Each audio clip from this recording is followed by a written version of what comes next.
আপনারা দেখছেন হলদিবাড়ি টাইমস। হলদিবাড়ি গ্রামীণ হাসপাতালের বেহাল স্বাস্থ্য পরিষেবা নিয়ে আন্দোলন সংগঠিত হতেই স্বাস্থ্য পরিষেবা নিয়ে তৎপরতা শুরু করল রোগী কল্যাণ সমিতি। তারই অঙ্গ হিসেবে বৃহস্পতিবার সমিতির তরফে ব্লক স্বাস্থ্য অধিকারিকের চেম্বারে এক গুরুত্বপূর্ণ বৈঠকের আয়োজন করা হয়েছে। সেখানে হলদিবাড়ি গ্রামীণ হাসপাতালের হারিয়ে যাওয়া গৌরব ফিরিয়ে আনার বিষয়ে বিভিন্ন সিদ্ধান্ত গ্রহণ করা হয়েছে। উন্নত স্বাস্থ্য পরিষেবার জন্য রোগীদের যাতে অন্য হাসপাতালের ওপর নির্ভরতা বন্ধ হয় সেই বিষয়ে একাধিক সিদ্ধান্ত গ্রহণ করা হয়েছে।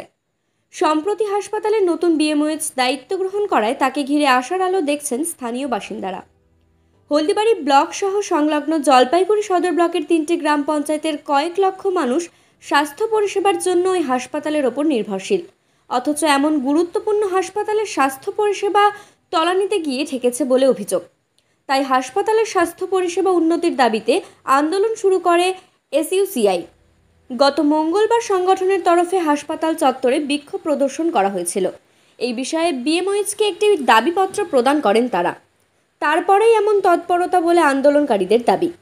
এদিনের বৈঠকে উপস্থিত ছিলেন রোগী কল্যাণ সমিতির চেয়ারম্যান তথা স্থানীয় বিধায়ক পরেশ চন্দ্র অধিকারী, বিএমওএইচ ডক্টর সত্যেন্দ্র কুমার, হলদিবাড়ি পুরসভার chairman Shankar Kumar Das, vice chairman Amitabh বিশ্বাস প্রমুখ। আমাদের হলদিবাড়ি সাব ডিভিশনাল হাসপাতালে এখানকার হলদিবাড়ি হাসপাতালের যে বিএমওএইচ তিনি নতুন যোগদান করেছেন, তার সাথে সৌজন্যমূলক সাক্ষাৎ। তিনি প্রথম সাক্ষাৎকারেই এখানকার কিছু অভিযোগের কথা বললেন, যেগুলি সিএমওএইচের জন্য আলোচনা করবেন এবং খুব শীঘ্রই রোগী কল্যাণ সমিতির মিটিং হবে। যে মিটিংয়ে তারিখটা দিয়ে দেবো। আশা করছি খুব তাড়াতাড়ি ধীরে ধীরে এখানকার প্রবলেমগুলি সলভ করা হবে।